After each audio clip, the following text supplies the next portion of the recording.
les Warriors, j'espère que vous avez la forme. Donc je suis dans un endroit très spécial pour une vidéo très spéciale. Donc là je me trouve à Tripoli, à la frontière syrienne, dans un camp de réfugiés syriens. Et je vais essayer de vous montrer un peu comment la vie se réorganise ici. Et là je suis à côté d'un petit gamin qui me suit. Chouchou, Adamab. Hein, bon, je sais pas ce qui se passe là-bas. Je sais pas ce qui se passe, mais le gamin il est parti en courant. Bon voilà, donc pour une vidéo un peu spéciale. Donc là je suis venu avec l'ONG Life, où on est venu distribuer des colis alimentaires. On va leur donner un colis où avec ça, ça va pouvoir nourrir une famille pendant un mois. Donc là on se trouve dans le mois béni du mois de Ramadan. Donc c'est un mois très très important pour les musulmans. Et donc c'est un mois où on va essayer d'aider le maximum de gens, et vous pouvez vous aussi y contribuer. Dans le lien, je mettrai un lien où vous pouvez aider à votre hauteur. Serait-ce que si chacun qui regarde cette vidéo donne 1 euro, juste 1 euro, et ça aidera énormément de familles. 1 euro, un repas, donc voilà. Et que vous soyez musulman ou pas, alors pour les musulmans, vous savez que l'œuvre la plus aimée de Dieu, c'est d'être utile pour les gens, et pour les autres, ce que vivent ici les Syriens, peut-être que nous aussi, dans un futur proche, lointain, on peut aussi se retrouver dans des conditions comme ça. Et même si ce n'est pas le cas, on doit apprendre à partager. Sur ce, restez connectés et à tout de suite. Ish. Pays limitrophe du territoire syrien, le Liban est une terre d'accueil pour les réfugiés palestiniens et syriens depuis plus de 10 ans. Aussi bien au début, il était coopératif dans le conflit syrien, mais entre-temps, le Liban traverse une crise économique et sociale sans précédent. Entre le Covid-19 et l'explosion du port de Beyrouth, le pays a fait faillite et n'arrive plus à s'occuper de sa propre population. Alors, comment venir en aide à plus de 1,8 million de réfugiés qui représentent un quart de la population totale libanaise? Ce documentaire a deux objectifs. Le premier, c'est de vous montrer la réalité de qu'est-ce qui se passe dans ces camps réfugiés syriens et palestiniens. Les conditions aussi très difficiles des Libanais. Mais dans un second temps, c'est de vous donner l'opportunité et la possibilité de vous aussi, à votre tour, venir en aide à des gens qui sont dans une grande détresse. Ce voyage humanitaire a été possible grâce à l'ONG Life. C'est la deuxième fois que je pars avec eux. La première fois, c'était au Kenya avec les Body Time, et déjà, c'était très très fort en émotion. Mais par contre, ce voyage-là m'a beaucoup plus impacté, et vous allez comprendre pourquoi. Allez, on est parti maintenant pour visiter un petit peu ce camp. Donc j'ai plus de batterie pour vous montrer l'autre camp. Donc en fait, pendant plusieurs jours, on va faire plusieurs camps et on va distribuer des denrées alimentaires. Alors dans ce camp, j'essaierai de vous montrer un petit peu comment vivent les gens. J'ai trouvé une interprète qui parle français, qui travaille dans le développement ici des réfugiés, et qui a accepté de m'accompagner pour me faire visiter un petit peu le camp. Et puis on pourra ainsi, j'espère, pouvoir rentrer dans une habitation et voir un peu dans les conditions dans lesquelles ils vivent et poser toutes les questions qui sont nécessaires. Donc voilà, donc là derrière moi, la distribution a commencé. Et rappelez-vous, tout le monde peut y participer, serait-ce que d'1 euro, mais c'est énorme pour ces gens-là. Je compte sur votre solidarité, sur votre générosité. Sur votre générosité, ouais, je vais y arriver, franchement, je suis complètement déstabilisé. Tu peux raconter la situation économique maintenant des Libanais? Oui, maintenant les Libanais souffrent du chômage. Le taux du chômage a été élevé. Les salaires ont baissé. À peu près un Libanais peut avoir par mois à peu près 50 ou 60 dollars au maximum. Et ces 50 et 60 dollars doit être suffi pour la transportation, doit être suffi pour le fuel, doit être suffi pour les écoles et pour manger aussi. Alors 50 dollars, c'est pourquoi? C'est pour par mois? Par mois. Donc les Libanais vivent avec 50 euros par mois? Ouais. Ici dans le village ou dans tout le Liban? Non, dans tout le Liban. 50 dollars? Oui, c'est comme un moyen pour les salaires aujourd'hui. Et le loyer il est de combien? Le loyer il est de combien au Liban? Le loyer? Ouais, c'est à peu près 100 dollars. Donc en fait ils sont toujours à découvert? Ouais. Donc ils en prennent de l'argent, ils font comment? Oui, ils sont en dette. La plupart des entreprises ont fermé. Aussi le taux de chômage a été élevé.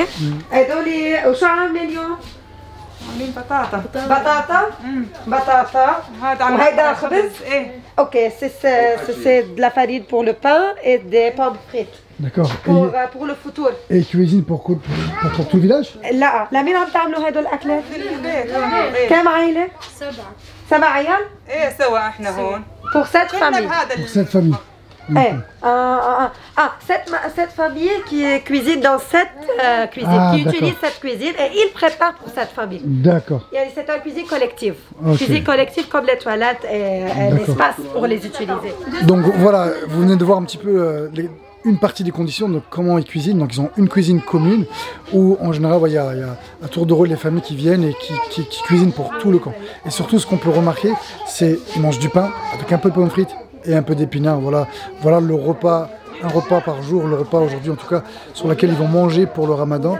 Donc un peu de farine, un peu de pommes de terre et un peu d'épinards. Je suis désolé, je suis un peu troublé, je suis très ému, une expérience où on prend des gros gifs, on s'aperçoit qu'on se plaint très souvent nous en France et dans la plupart des pays développés pour rien, alors qu'en fait on devrait, enfin ça nous permet de relativiser. Je perds mes mots, j'espère que vous avez compris, je suis désolé. Allez, on va continuer la visite. Allez, let's go, c'est parti.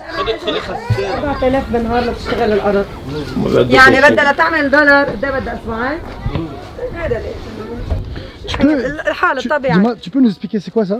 Donc c'est pour de l'eau. الخزان شو اسمه الخزان؟ réservoir. C'est le réservoir. Et comment ils le remplissent? Il y a une troc, une vanne, troc qui vient et ils peuvent remplir. Il n'y a pas un puits. Comme je t'ai dit, il y a une grande vanne ou bien qui apporte de l'eau et remplit. عم تشتروا؟ ايه عم نشتري ميه والله للشرب قد تقريبا قد ايه بيعبي لكم الخزان؟ هذا 200.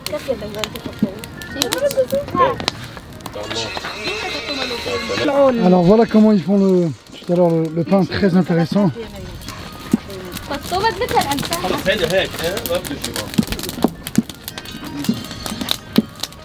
Alors je suis vraiment très touché aujourd'hui. Franchement, comme je dis, je prends vraiment une grosse gifle. Et là maintenant, je me promène un petit peu dans le camp et tout le monde m'appelle pour me dire tiens, viens voir, on fait du pain, viens nous filmer si tu veux. Et voilà, donc maintenant c'est les gens qui viennent à moi et qui m'expliquent et qui nous montrent des choses, donc voilà, qui veulent partager. Alors voilà, donc tout à l'heure on vous a montré qu'ils cuisinaient, et ben maintenant voilà comment ils font cuire leurs aliments. Donc deux palettes. وهذا ما يحرقش حديد. حديد d'accord. Donc là en fait c'est des barres de fer pour pas que ça crame en fait, tu vois. Et voilà leur four vraiment spartiate. Ils ramènent un peu de table. Beaucoup d'entraide. C'est une soupe plantier. D'accord.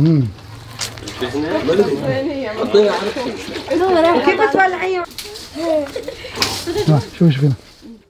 Ce qui est génial, il y a un père de famille qui nous invite carrément à venir visiter chez lui pour voir un peu dans les conditions de travail. Et franchement, tout le monde est très avenant, souriant, ils ont une résilience qui est pour moi hors du commun.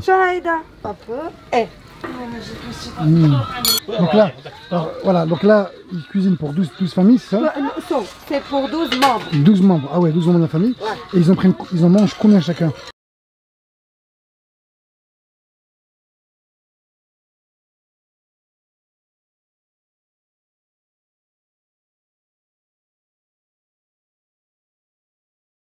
C'est ça.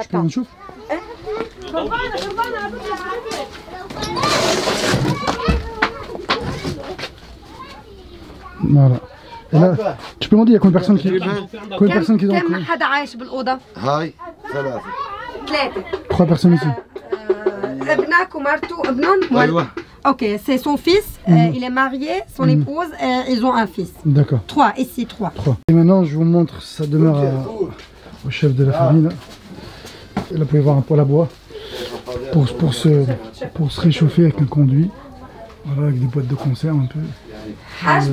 Pour réchauffer. Et donc 12 personnes qui vivent ici. Ils mangent du pain et du thé. La plupart des journées, ils mangent du pain et du thé.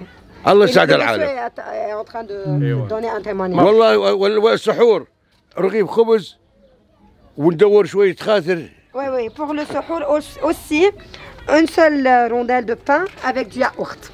Du pain, un seul rondelle? Ouais. Ils ont faim, ils doivent avoir super faim. كيف عم يقول طب كيف قادرين تتضاينوا؟ بس تجوع بتشبعوا؟ أنا وين نروح؟ ما نشبع والله. شو بتعملوا؟ مشكلة محمد أمر الله. الحمد لله. ils remercient Dieu si ils ont un seul rond de pain. Ça les suffit.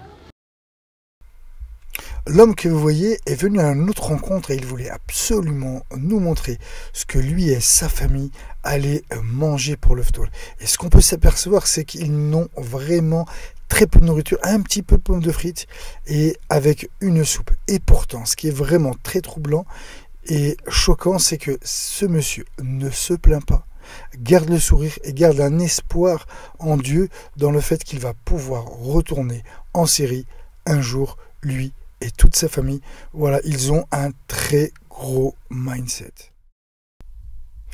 On se trouve maintenant dans un centre d'accueil et psychologique. Alors là, on est dans une classe d'enfants qui ont subi des gros traumatismes suite à la guerre dans leur pays d'origine qui est la Syrie. Et ils ont du mal à exprimer leurs émotions. Alors je suis accompagné d'un acteur et comédien, Kader Bueno, et ensemble on est venu leur apporter un petit peu une touche à notre façon. Et vous allez voir, on a essayé de redonner le sourire à ces pauvres enfants. Salut Tariq, donc c'est le gérant de Live. Écoute, en fait je suis très content d'être là aujourd'hui. On est dans un centre qui est financé par notre partenaire. C'est un centre d'aide psychologique à la fois pour les mamans, pour les enfants, etc. Et là en fait, par exemple là aujourd'hui c'est un atelier pour évacuer un petit peu toutes leurs émotions négatives, mettre des mots sur les émotions, des dessins. Là par exemple ils sont en train de dessiner un refuge émotionnel. Là tu vois la petite fille qui est ici, elle s'appelle Tasnim.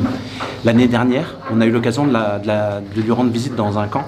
On a vu sa famille, sa maman, sa sœur, et en fait elle a un problème de santé qui fait qu'elle ne grandit pas comme tous les enfants, et elle a un âge plus avancé que la taille qu'on voit actuellement. Et en fait elle n'osait pas sortir de sa maison parce que les enfants en fait se moquaient d'elle. Et l'année passée, en venant avec l'équipe Life, avec Loan et d'autres personnes, on lui a dit écoute, on va revenir dans le camp, mais à une seule condition, c'est que tu puisses sortir à l'extérieur pour jouer avec les enfants. Et on est revenu, et en effet c'est ce qui s'est passé. Moi j'ai pris une photo avec elle l'année passée, c'est elle, Tasnim. Et elle est là aujourd'hui, elle est en train de dessiner. C'est pour montrer en fait que au-delà des colis alimentaires qu'on distribue, il y a aussi des activités, en tout cas d'aide psychologique pour les personnes qui vivent dans les camps, qui ont vécu des traumatismes, ou alors qui ont des maladies, ou alors il y a des problématiques qui sont traitées. Et là aujourd'hui, voilà, ils viennent 3-4 fois par semaine ici, les enfants. Ils vivent toujours dans le camp, mais ils viennent 3-4 fois par semaine ici dans cet atelier pour pouvoir travailler sur tout ça. Bravo.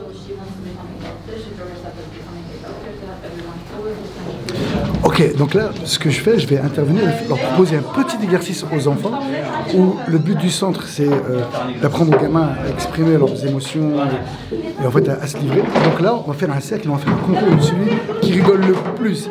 Comme le cerveau ne fait pas la différence entre ce qui est réel et imaginaire, même si on rigole, on force le rire, même si c'est semblant, le cerveau le perçoit comme réel et donc il libère toutes les hormones associées au bonheur, à la joie, comme notamment à la dopamine. Allez, c'est parti. It's okay?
Avec plaisir. Avec plaisir.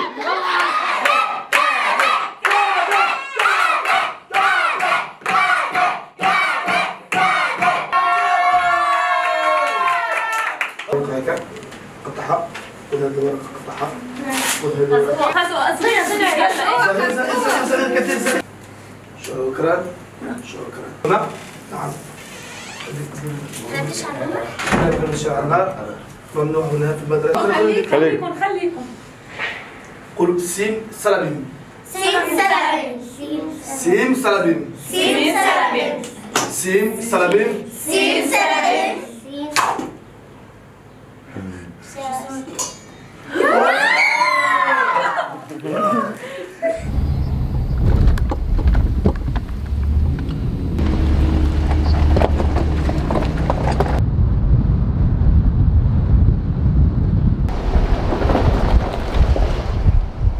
Ishlouayer, Kader, t'as pas oublié un truc là? Ah, Niam les Bouédous. Ah bah voilà. C'est bon. Tiens frérot, où est-ce qu'on est là? Là, on est dans les hauteurs de Tripoli, on est dans les montagnes. Regarde comment c'est tellement beau. Je sais pas si vous voyez de là où vous êtes, mais on a un paysage monstrueux ici. Bref, et là nous sommes arrivés ici. Donc là, on va commencer la distribution. Il y a à peu près... il y a combien de colis à distribuer? Il y a 579 colis. 579 colis. Donc pour 579 personnes. Et dans chaque famille, ils sont 4, 5. Donc voilà, ça fait à peu près, on est dans un petit village de ouais, peut-être 1500 personnes. Ça. Donc là, on va commencer par ce village. Après, on va aller dans un autre village. On a 3 villages à faire aujourd'hui. C'est ça, exactement. C'est la course, mais on va y arriver. Si on est là pour ça. Et puis c'est parti. Regarde. Bonjour Tariq, est-ce que tu peux nous dire qui tu es? Qu'est-ce que tu fais là? Qu'est-ce qu'on fait là? Tarek, trésorier de l'ONG Life, membre de fondateur depuis 13 ans, présent ici au Liban. On est dans les montagnes, plus de 800 mètres d'altitude pour l'opération Un euro un repas. D'accord. Et quel est le but de Life? Le but de Life, à l'origine, le rêve de Life, c'était de construire un puits en Afrique. D'accord. En allant construire ce puits en Afrique, on en a construit des centaines et des dizaines et des milliers aujourd'hui. Génial. En allant rencontrer ces populations à travers les différents pays, on s'est rendu compte qu'il était possible aussi d'apporter un appui au niveau de la sécurité alimentaire auprès de ces populations. Et c'est pour ça qu'aujourd'hui on est présent dans une vingtaine de pays. Vingtaine de pays, d'accord. Et donc vous faites quoi? Des puits? Donc, on est présent dans le domaine de l'adduction à l'eau potable, l'accès à l'eau potable, dans le domaine de la sécurité alimentaire auprès des nécessiteux, des réfugiés de guerre, réfugiés climatiques. On est présent sur la reforestation et on est aussi présent sur le domaine de l'éducation. Ok, top. Attends, on va checker. Bien joué, bienvenue live et vous pouvez participer. Là, au ce moment, on est sur une opération 1 euro, un repas. Et avec... Allez, je vous laisse en compagnie de Kader Bueno qui a fait un petit tour extraordinaire pour amuser les enfants. Ils ont vraiment adoré, il leur a donné un peu de joie, un peu de bonne humeur. Alors merci pour votre attention, merci d'avoir regardé ce documentaire. Je tenais aussi à m'excuser de vous le diffuser que maintenant. Voilà, le ramadan est fini pour ceux qui voulaient y participer. Mais l'ONG Live est présent toute l'année et fait des opérations toute l'année. Vous pourrez toujours les accompagner. Et surtout, j'espère que ce reportage vous a plu. Je suis pas très à l'aise, je manque un peu d'expérience pour ce genre de documentaire. Ça a été très long et très difficile pour moi de le monter, mais voilà, j'espère que ça vous a plu et dites-le moi dans les commentaires. Sur ce, à très vite. Ish.